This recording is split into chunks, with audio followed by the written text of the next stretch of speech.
Hello बच्चों, let's read the following question. Give salient features of controlled thermonuclear fusion. Controlled thermonuclear fusion क्या है, हमें उसके बारे में क्या करना है, डिस्कस करना है. So first of all, we will talk about the key concept used in the question. इस question में क्या key concept use हो रहा है. So here we are talking about fusion. हम fusion की बात कर रहे हैं. Fusion reaction क्या होता है, जब लाइट न्यूक्लियाई क्या हो जाते हैं, एक दूसरे में फ्यूज हो जाते हैं. लाइट न्यूक्लियाई क्या होते हैं, एक दूसरे में फ्यूज होते हैं, मींस कंबाइन होके वो फॉर्म कर देते हैं heavier atom. Form heavy nuclei, क्या फॉर्म कर देते हैं, हैवी एटम नहीं, heavy nuclei. Light nuclei combine हुए और उन्होंने क्या फॉर्म कर दिया, हैवी न्यूक्लियाई फॉर्म कर दिया. That is known as fusion. उसे हम क्या बोलते हैं, फ्यूजन बोलते हैं.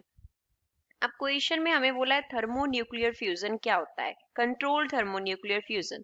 सो अब हम स्टडी करेंगे कि थर्मोन्यूक्लियर फ्यूजन पहले तो क्या होता है. थर्मोन्यूक्लियर फ्यूजन, अब इसके नेम से क्लियर है. थर्मो का मीन्स क्या होगा कि यहाँ पे हम जो बात करेंगे वो टेम्परेचर के रिगार्डिंग करेंगे. Thermo means this term is linked to temperature. अब जो लाइट न्यूक्लियाई हैं वो कंबाइन कब होंगे, जब वो एक दूसरे के नजदीक आएंगे.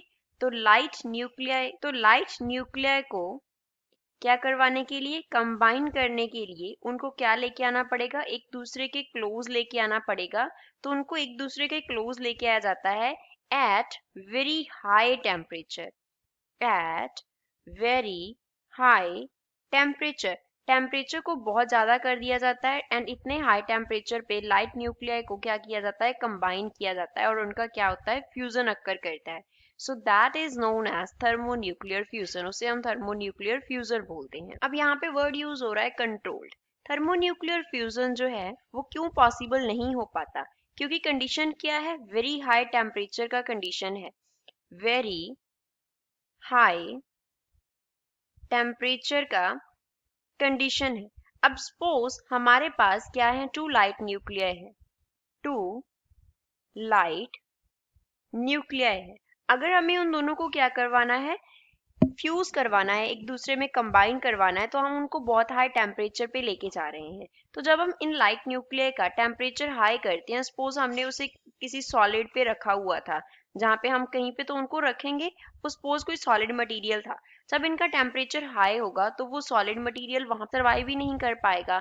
तो सॉलिड क्या करेगा, मेल्ट हो जाएगा और वी कैन से क्या हो जाएगा, डैमेज अक्कर कर जाएगा उसको. तो टू लाइट न्यूक्लियर को कंबाइन करवाने के लिए हाई टेम्परेचर हमें प्रोवाइड करना है. लेकिन वो हाई टेम्परेचर हम कैसे प्रोवाइड करते हैं, विद द कन्फाइनमेंट हम प्रोवाइड करते हैं.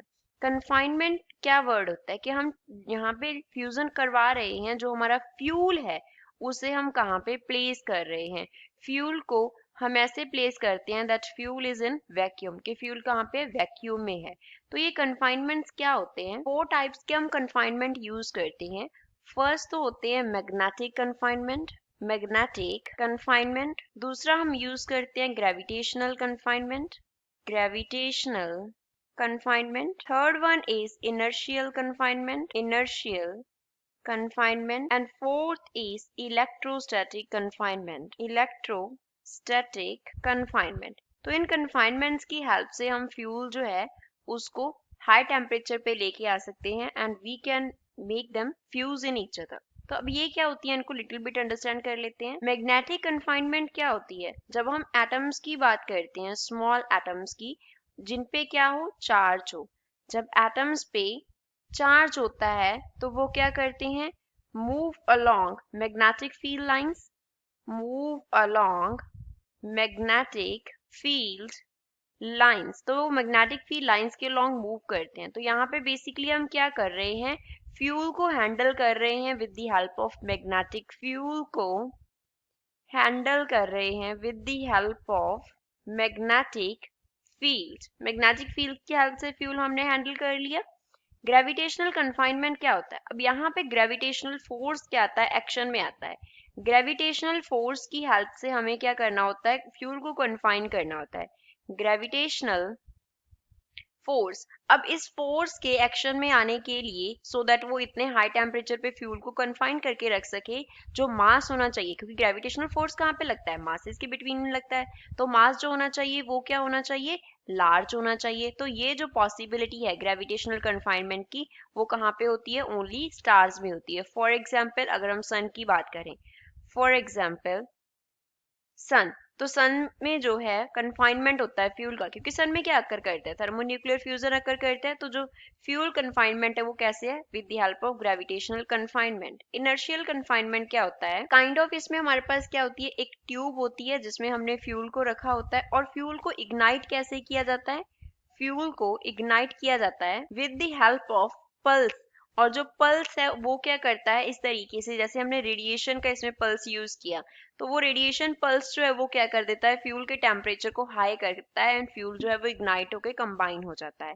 इलेक्ट्रोस्टैटिक कन्फाइनमेंट जो है वो हम कब यूज करते हैं, इसे हम यूज करते हैं when we handle the ions.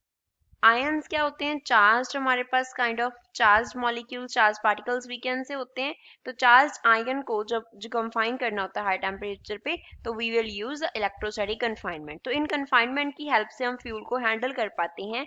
So we will say कि जो थर्मोन्यूक्लियर फ्यूजन है वो क्या होता है, कंट्रोल्ड फॉर्म में होता है, कंट्रोल्ड thermonuclear fusion होता है। So this is explanation for controlled thermonuclear fusion. I hope you understood well. Thanks.